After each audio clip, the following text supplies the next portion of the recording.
This is a unboxing of a telescope. I think this is one of the Skywatcher ones. Yeah, I was right. This is the Infinity 76 millimeter telescope that is really lovely. It's like a Astroscan 2000, which the late American company Edmond Scientific used to sell. That was quite pricey.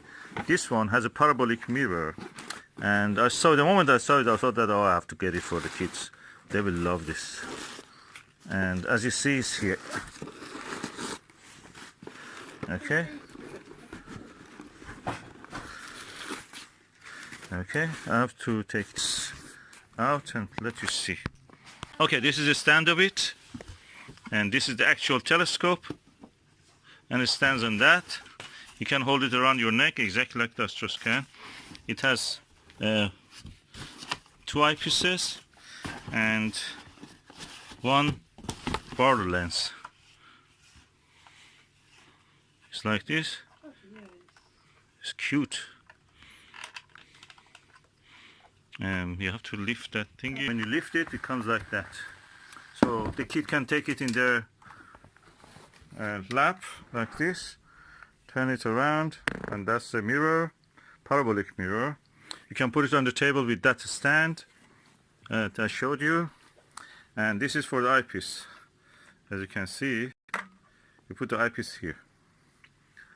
It's a lovely little easy to work telescope, and 76 millimeter, quite nice. This is a Barlow lens. Oh no, that's a good lens. It's wide angle, 30 times. I think this is the 25 millimeter. This must be the 10. This must be a Barlow. And beautiful telescope, shaped like a penguin or shaped like a little rocket. Spaceship, huh? You like it? This is the first time I see Susan likes a telescope. Yeah, it's lovely for the kids. Easy to use, you know, it doesn't have anything heavy, dangerous, you know, metal bars and metal weights, messes. It's easy to work.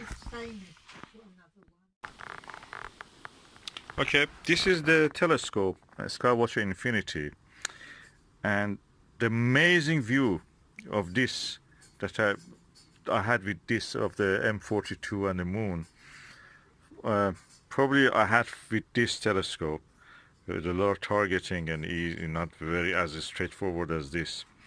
And I must say the best view of the M42, the widest view, with the 15x, 15 times magnification, was with this telescope. To have such a view, I have to spend a lot of money on the expensive eyepieces for this, which I have spent already. And this one does that in a cheap package. I've read some bad reviews about this, and I've really expected something horrible. This is the best telescope I can tell that you can have.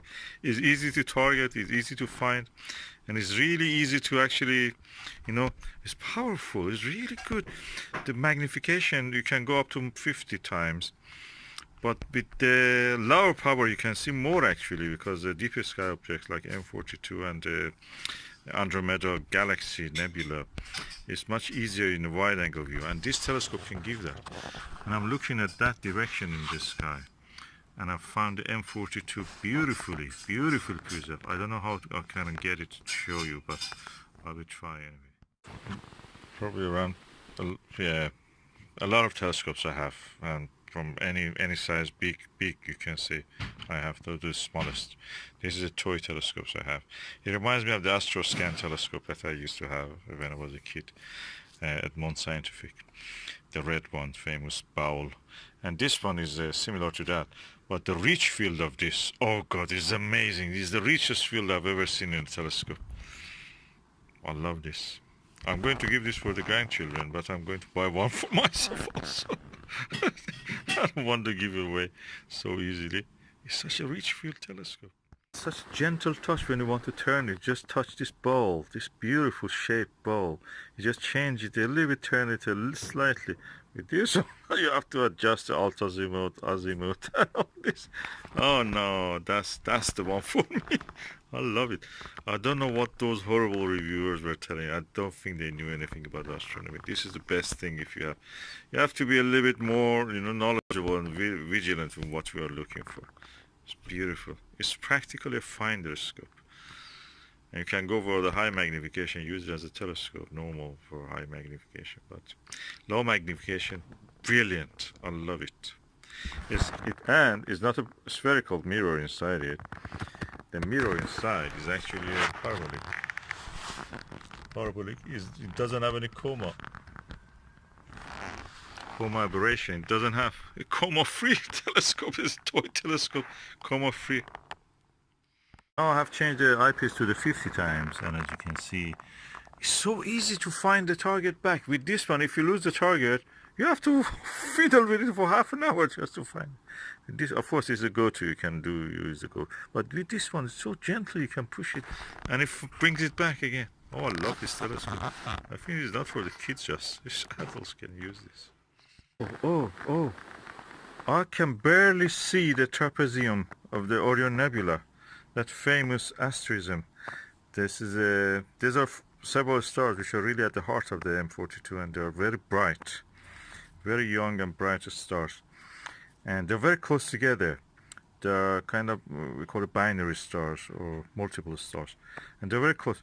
With this one, I can see them. I can individually see 3 of them with the 50 times magnification. It's not a toy, and it's so easy when you use this part. You think these flaps of the penguin are just as a toy. It's not. They're like handles that you can hold and just turn the telescope. Looking at the moon with this 50 times magnification eyepiece, and I could see the Alpine Valley. That's a challenge for any normal telescope. It was very cold.